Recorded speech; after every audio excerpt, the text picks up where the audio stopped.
Well, good morning, YouTube. Guys, it's Thursday. The sun has come back out. It rained on and off almost all night. What you guys didn't see at the close of yesterday's video is that as soon as I got done filming those sheep and I got back down here, security people told Katie that there's baseball-sized hail on its way in about 20 minutes. So we had to batten down the hatches. We brought the bikes inside under the tents, even strapped the bikes down to the tents because usually hailstorms bring winds as well. And it turned out to not be that bad. There was some hail. We set it out inside, but it wasn't bad. We could hear maybe pea size, slightly larger. Came out afterwards and checked. Everything was good. So nothing to worry about there. But anyway, but now the morning is absolutely beautiful, and we're loving it. So we're just now getting opened up. And as you saw there, it is Katie's birthday. She hasn't seen that yet because I let her sleep in this morning. She's still in bed while we're getting open. And if it's as slow as it was yesterday, we probably won't need her help anyways. All right, guys, I came up with some gas in Katie's Power Sports device. And really cool old school 70s style van there, man. That is just awesome. Check it out. Well, guys, it has been another really slow morning here at the Deadwood 3Wheeler rally. In fact, we haven't had a single custom motorcycle to work on yet. We have sold, I think, one cup holder and one bottle of brake fluid. But I took Katie's ride out for, well, a ride. Had to run into Sturgis and go drop something off for Laura and Chip earlier. And on the way back, I had some fun with it. Now you see it's a little bit dirty. I found one of the Forest Service roads, Camp Road number 9 actually. It goes back into the woods with a bunch of free like BLM camping areas.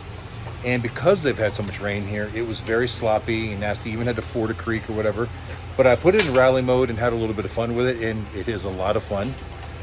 It could still definitely use a little bit more ground clearance, especially with someone as heavy as me on it.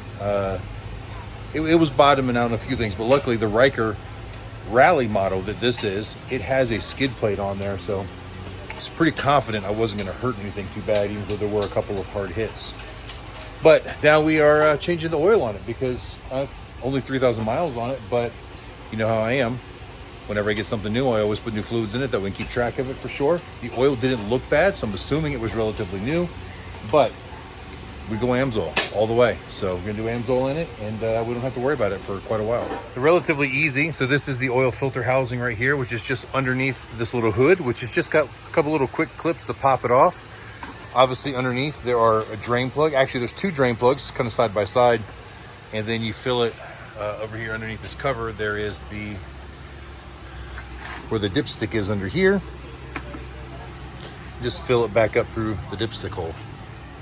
Now I know some people are going to hate on the Can-Am or even the fact that we bought a Can-Am, but there are reasons that we picked this unit for Katie, and we touched on those a little bit yesterday. No, I understand it is not a motorcycle, but it's actually a lot of fun to ride. I'm not, saying it's going to replace any two-wheeler in my life anytime soon, but for her, I think it was a great idea for her. Well, guys, we finally got a couple of machines to work on today, but wow, has it been slow. So I think we've done 2 Can-Ams and 1 Harley, but Chip's over there working on his own bike again, trying to get his new crash bar and lowers put on. Now, we're not going to be open much longer. I mean, it's getting pretty late in the day, but I think that we're going to go over and take Katie's Ryker over to the little obstacle course over here that the Can-Am has set up, and we're going to kind of get her practicing a little bit. Or as I say that right now, the crew is pulling in. This is Justin and Laura and Katie, so we'll see what's going on.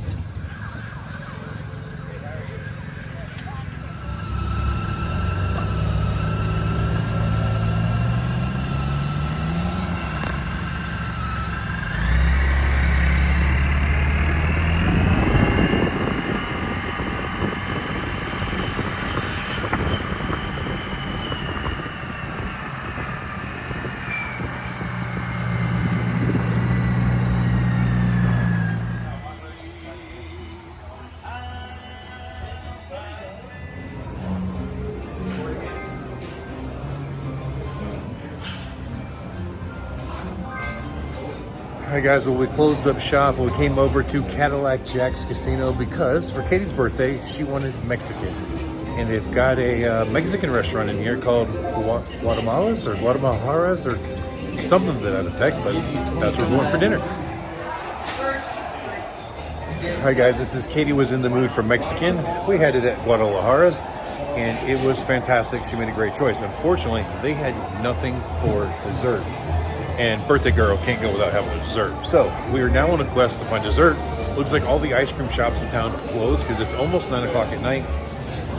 So there's a steakhouse in the casino. We're gonna run over there and see if maybe they've got something for dessert. There's also like a Starbucks. I don't know what they have. I don't know. We're gonna figure something out. Well, we had a good dessert at Flight. I think they call it Flight. Yeah. They thought it was strange we came in there just to eat dessert because it's kind of like a fine dining place. But yeah, we all had dessert, had some coffee, and now we're back home at Goliath. And that's it, guys. Tomorrow is the last day of the 3-Wheeler Rally, and it's a teardown day at the same time. So hopefully we'll get a little bit more business. I think today I think we're within $10 of our total show sales from last year. So if we get anything tomorrow, we'll at least be equal to last year. But of course we want to do more, and it's just been really slow. But I mean, I guess the dollars are there. It's just weird. The show has been weird, and the business hasn't really been there, because remember we did those 3 sets of Lovejugs in that one day, and that really pads that number, which means we didn't do any Lovejugs at all last year, so we'd actually be down on oil change sales considerably if we factor that in. So don't know what's going on, just really weird. I don't know if it's because of the whole Milwaukee thing started yesterday, and I know a lot of vendors went there to do that, but the crowd that's here isn't really the Milwaukee Harley anniversary crowd, because like I said, 90% of these people are Can-Am riders. And then we've still got a lot that are, the Vanderhall, the Slingshot. There are some Harley trikes here, some Honda trikes, saw a couple Victory trikes, even a couple Boss Hosses. But a lot of it is Can-Am, so they're not really the crowd to go there. So I don't know that that has any effect on it, but I'm not sure. But anyway, guys, we're going to go to bed. So thank you for watching. I hope you enjoyed it. And until next time, keep those engines running. And Katie says thank you for all of the birthday wishes.